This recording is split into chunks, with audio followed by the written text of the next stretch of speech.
Hi everyone, my name is Tara Gazda and I am the Family Support Coordinator out of our Pal Worcester office. Today I want to talk to you a little bit about special education. We recently held an education series and Jennifer Warren from Warren Advocacy was nice enough to come and speak to some of our families. I want to start with those acronyms that everybody uses and not everybody understands what they mean. FAPE. FAPE means free and appropriate public education. IEP is an individualized education plan. IEE is an independent educational evaluation. ETLs are your education team leaders. He or she are usually the ones that are writing the IEP as well as running the IEP meeting. LRE is that least restrictive environment that we want all of our children to learn in. SEA is the State Educational Authority, and in our case, that's DESE, which is the Department of Elementary and Secondary Education. And last is LEA, which is your local educational authority. That's going to be your local school district. So back to FAPE. FAPE means that every child is eligible for a free public education that will meet the standards of education for their developmental level. If you don't feel that's happening, you have rights. We want every child to get a free and appropriate public education. IEP, you want to request an IEP. Please, please, please do everything in writing. Keep track of what you're doing. Keep copies. If it's not in writing, it didn't happen, is kind of what I've learned over the years. You're going to request for testing, your initial evaluation. Once that happens, the school has 5 days to complete a consent form with you.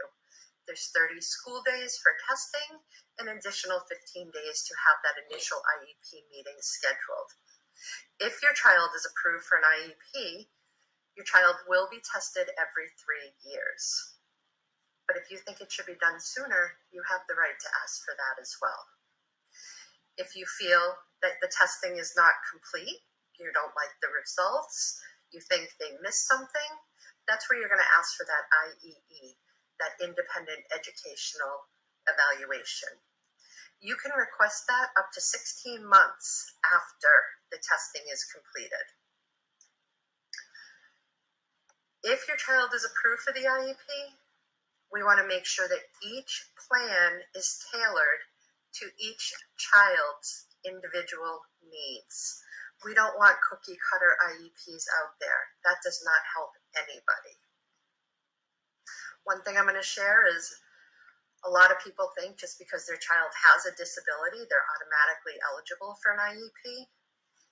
That is not the case.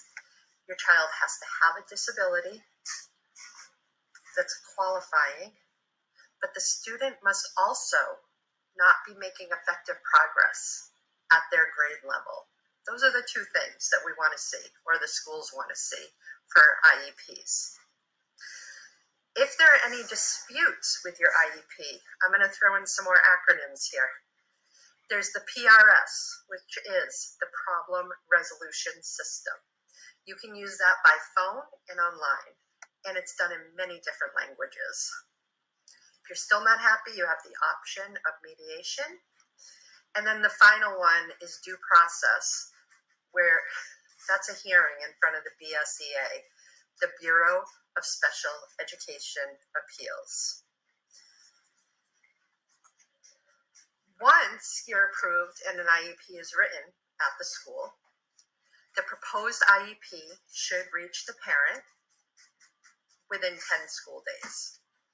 Then the parent has 30 days to review it, sign it, and get it back to school. A couple extra things with COVID. All the timelines have remained in effect. Nothing has changed. Parents should have already had or be requesting a CCS meeting, a COVID compensatory services meeting. Those should be held to deal with any possible regression that may have happened during COVID. And then I'm just going to share a couple resources with you. The Massachusetts DESE website, Department of Elementary and Secondary Education. You can always go to your local CPAC, which is the Special Education Parent Advisory Council, the Federation for Children with Special Needs, or fcsn.org, and then MAC, Mass Advocates for Children. And then you know us at PAL, we are always here for you, ppal.net. Thank you. Take care.